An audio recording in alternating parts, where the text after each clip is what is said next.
Gustavo, ¿qué tal? Buenas noches. ¿Cómo te va? Buenas noches, Héctor. Bueno, gracias por la invitación. Siempre un gusto poder dialogar con vos. Hay una, también para mí, porque me resulta muy interesante, sos un funcionario que, bueno, que actualmente está en este cargo tan relevante, bajándole la lupa siempre a los asuntos más estructurales y tal vez a aquellos asuntos que son necesarios entenderlos y que lleva tiempo conocer ciertas dinámicas también, pero además tu paso anterior por la academia, bueno, en la Secretaría de Extensión y de Delito y Sociedad de la Universidad del Litoral, donde ya venías desarrollando todas estas prácticas. Eh, no es que no pertenezcas a la academia, tengo entendido que todavía seguís vinculado a ella, pero con un largo recorrido examinando exhaustivamente este tipo de fenómenos. Quiero preguntarte en principio si los números que el observatorio difundió en las últimas horas y que tienen un corte el 2 de noviembre son números que eran esperados y a partir de este dato, Gustavo, estamos transitando aún una pandemia, transitamos durante un tiempo el aislamiento social que fue bastante respetado, después obviamente se relajó, pero si eran números que a priori vos o tu equipo de trabajo estimaban que iban a tener estas características y este volumen, teniendo en cuenta esto que te decía anteriormente. Bien, Héctor. Bueno, sí, concretamente, simplemente un primer párrafo respecto a esta iniciativa que venimos desarrollando, primero desde el ámbito de la academia, pero desde hace unos años en el ámbito del Ministerio Público de la Acusación y desde este año en forma conjunta con el Observatorio de Seguridad Pública del Ministerio de Seguridad, tratando de producir información válida y confiable respecto a algunas dinámicas o fenómenos delictivos a nivel provincial que, aunque parezca, digamos, casi una cuestión poco confiable o no decible, es que esta provincia hasta hace muy poco tiempo no tenía un sistema de conformación y de consolidación y de triangulación de datos para producir un dato tan sensible como es la cantidad de homicidios a nivel provincial. Esto no es algo privativo de la provincia de Santa Fe, sino que también se extiende a otras jurisdicciones provinciales donde no hay datos fiables en términos de este mecanismo de triangulación. Por eso me parece que es importante esta iniciativa que venimos llevando ya del 2014 en adelante desde el Ministerio Público, reitero, y este último año con el Ministerio de Seguridad.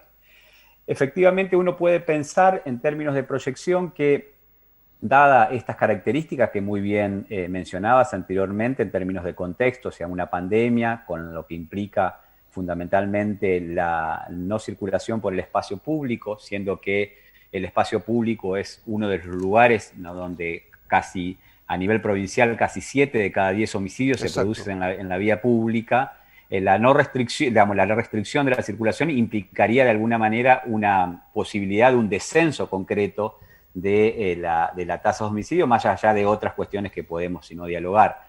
Uno pensaba en términos de proyección que esto podría impactar en términos de disminución de la conflictividad, de la violencia altamente lesiva, como sí se da en otros registros delictivos donde ha marcado un descenso durante ese periodo. Sin embargo, la violencia en ese sentido no ha sido, digamos, contenida por esta situación y de alguna manera rompe la trayectoria, la tendencia en descenso que venía marcando en los últimos años el nivel de homicidios a nivel provincial y el nivel fundamentalmente de las dos grandes urbes de la provincia, donde, sin embargo, Santa Fe tiene una cierta particularidad, pero que evidentemente no, esa proyección hacia el descenso se ha visto modificada fundamentalmente por lo que ha sucedido en los últimos meses. Ujú.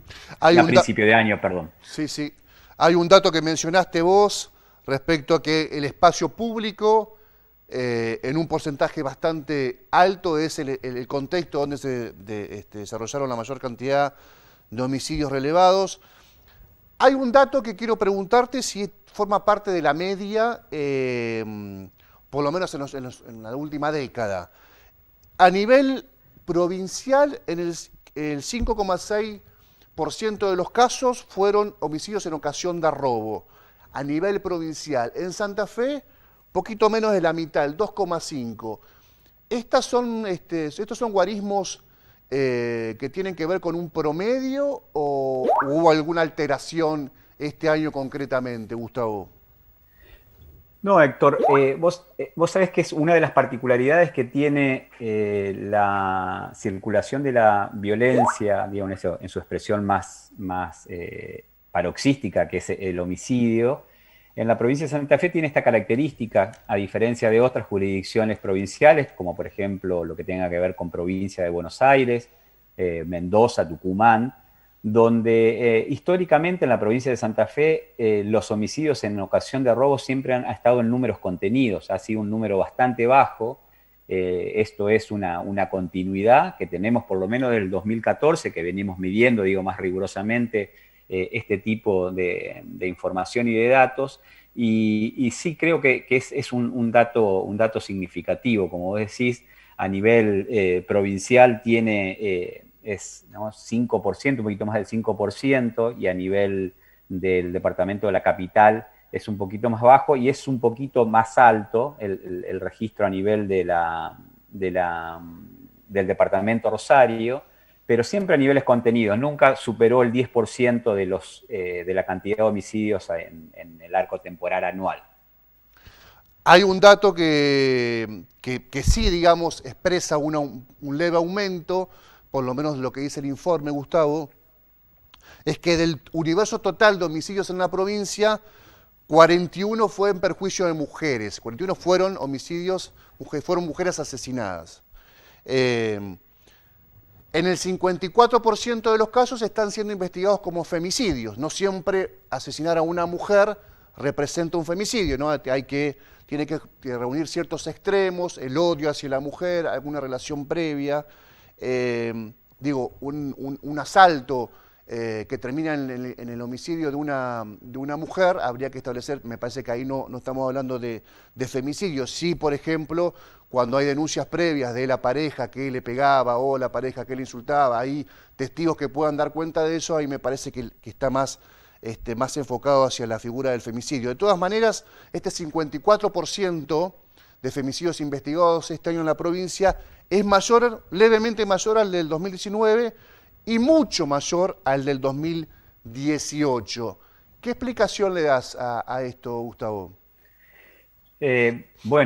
Efectivamente, esta es una categorización que nosotros hemos incluido y que se diferencia de otros informes sobre homicidios y es tal vez uno de los datos más importantes en términos de tendencia creciente de la cantidad de homicidios en contexto de violencia de género, ¿no? Como decías muy bien, eso supera ampliamente el registro, por lo menos de 2014, que siempre rondó entre el 30 y el 40%. En este año 2020 llevamos con la cantidad decías, de 41 mujeres muertas, estas 22 fueron muertas o víctimas en contextos de violencia de género.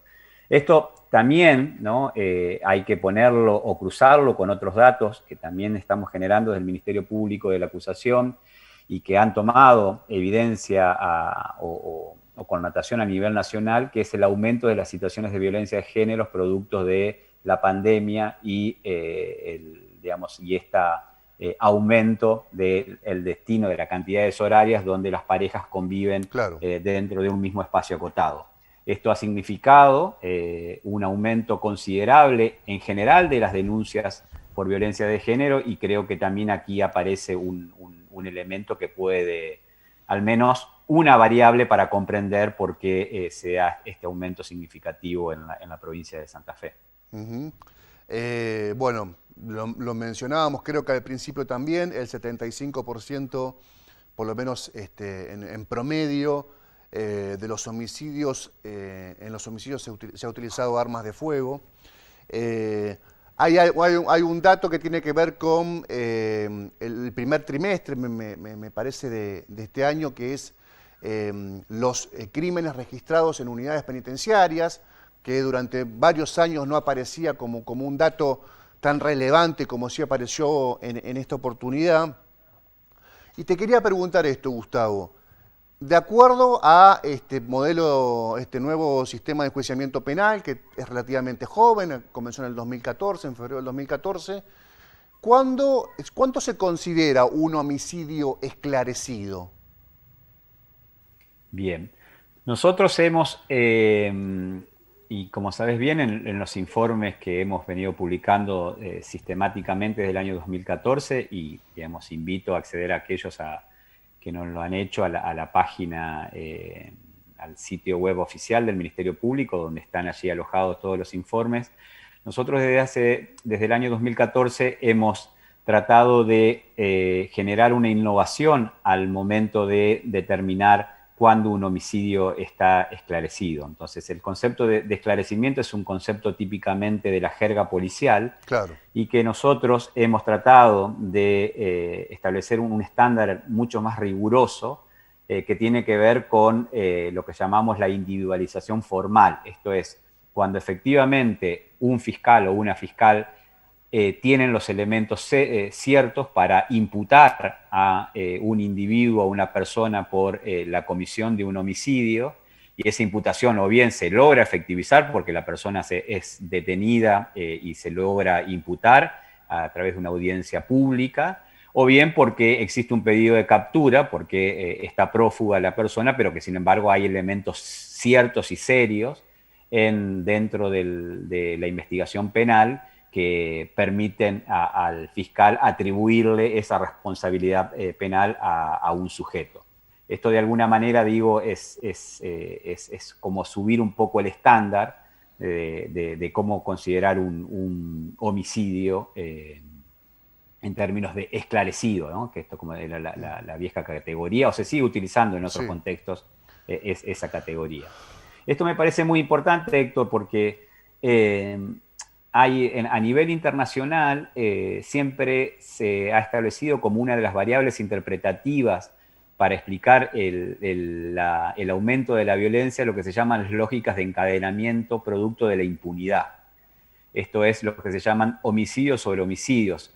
Cuando efectivamente el Estado no logra, a través de su administración de justicia, poder establecer estas responsabilidades penales, esto tiene, en términos sociales, unos efectos negativos por el hecho de que el Estado deja de ser una terceridad entre conflictos entre individuos, y de alguna manera esto puede permitir un encadenamiento de los homicidios y el aumento o el espiralado de la violencia cuando, digo, el Estado no puede administrar justicia en estas situaciones.